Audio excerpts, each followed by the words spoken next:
oo ahaa qof Soomaaliyeed inuusan ku dhibtoonin dibadda in ay marqaati ka waa 13 maxbuus oo sanadihii la soo dhaafay ku xirnaa dalka Liibiya iyaga oo tahriibayaal ah kana tagay dhulka Soomaalida qaybo kamid ah iyo wadamada dariska ah dhalinyaradan xusuustooda kama go'ayso sida ay noo sheegeen dhibaatadii ay kala soo kulmeen xabsiyadii Liibiya qaarkoodna waxa lagu xukumay lacag madax furasho ah oo aysan awoodin iyaga iyo reerahooduba runtii lacag aad u badan baa maaragtay la suudiyay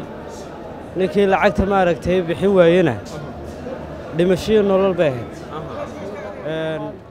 Iid Axmed Cabdi waxa uu magafayaasha Liibiya u xirnaa sanad wax ka badan waxaana madax furasho lacageed loo weydiistay $15,000 in ka badan sanad iyo bara ayaan ku xarimnaa Liibiya ku xidhnaa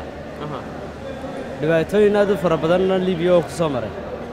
maxaad la soo kulantay dhibaatooyin aad u badan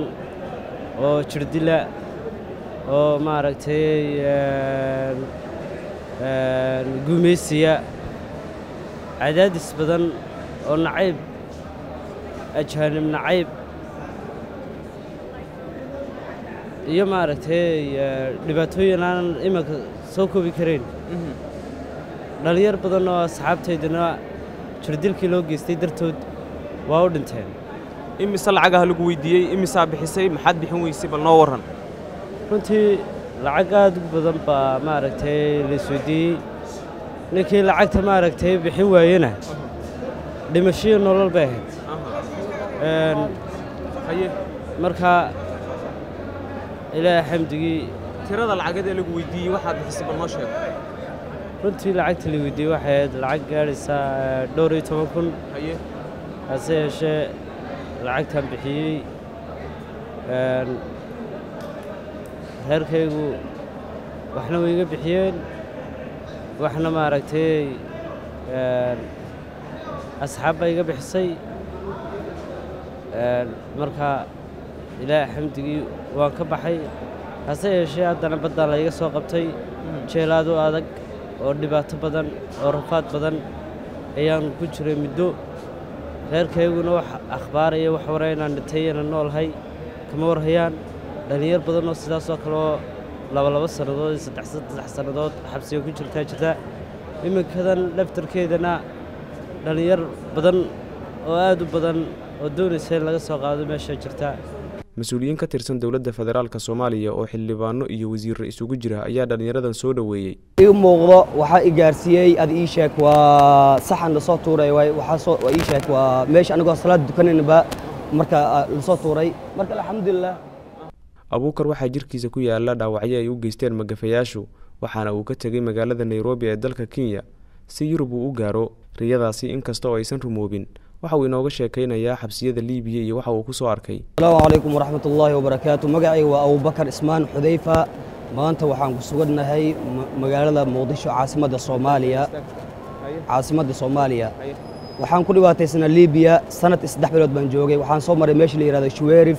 bin Waliid oo jirdil far badan oo noo geystay oo lacagtii lagaga soo diray qasab oo jirdil far badan oo ah tumbooyin jirkeen ay ku yaalaan laakiin alxamdulillah qadullahi ma shaa facal ilaah baa noo qoray wadankeena anaga ka carnay wadankeena wuu jeclaa marka wadankeena barwaaqadu ay yaalaan marka dhalinyarada Soomaaliya waxa idin sheegay meel kasta ay joogtaan mar walba waxa idin sheegay walaalkeen Soomaaliyeed baan ahay waxaan ku hadlay waa luqadda Soomaalida marka waxa idin sheegaya dadka tajuura ku xiran dadka oo bin Waliid ku xiran dadka Shuweerif joogo waxa idin sheegaya dadka oo magafaha u shaqeeyo marka walaalihiin Soomaalida idinka mar walba jabinayo idinka hoos u dhigi karo idinkan kor u qaadi karo marka insha Allah taala kullu shay yarji'u ila asli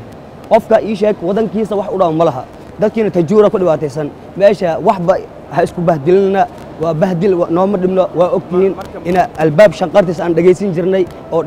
dhibaatooyinka far badan oo suuliga urki iyo waxaan ku dhex jirnay wadankeena maanta waa warbaaqo maanta waxaan joogaa wadanka Soomaaliya wallahi maanta waxaan u faraxsanahay maalintii aan dhashtay maanta iga faraxs badan alxamdulillah wadankeena waan ku kalsoonahay waxaan halmid manooshi daqradan ka muuqda hadda waxaan ii muuqdo waxa i gaarsiiyay ad ii sheeg waa saxan la soo tuuray waxa soo ii sheeg waa meesha anagoo salaad dukanayna marka la soo tuuray marka alxamdulillah dawladda Soomaaliya oo kaashanaysa IOM UNHCR hay'adda qaxootiga iyo barakacyaasha qaranka ayaa soo deysay dhalinyaradan Maryan Yaasiin Xaaji Yuusuf ergeyga uu qareemida carruurta iyo tahriibayaasha ee xafiiska ra'iisul wasaaraha Soomaaliya ayaa ka hadlaysa doorka ay ku leeyihiin in dhalinyaradan Liibiya laga soo daayo. Federaalka waxaa inoo ballan ah inaan aayaatinka 13 wiil iyo 12 la soo noqay iyo kuwii la soo noqi doono insha Allah in aan garab taagnaano inaan xilkii hooyadoodii aabahood mid waxaana saaran mid aad uga sii adagoo xil qaran ah. Sida ay inoo sheegeen dhalinyarada maanta la keenay Muqdisho, Liibiya waxaa ku xiran dhalinyaro Soomaaliyeed oo tahriibayaal ah, lacagta madax furashada ee loo haystana aan awoodin. Dhammaadka sanadkii 2017 waxaa dunida gelgelay muuqaalo laga soo duubay muhaajiriin Afrikaan ah oo tacadiye ka dhan ah bini'aadanimada loogu geysanayay Liibiya. Muuqaalada argagaxa lahaa ee laga soo duubay dadka muhaajiriinta ah waxaa ku jiray dad Soomaaliyeed. Qaramada Midoobay iyo Midowga reer Yurub oo kulan isugu yimid waxa ay ka hadleen dhibaatada aadanaha loogu geysanayo Liibiya. Calaad Muumin Goobjoog, Muqdisho.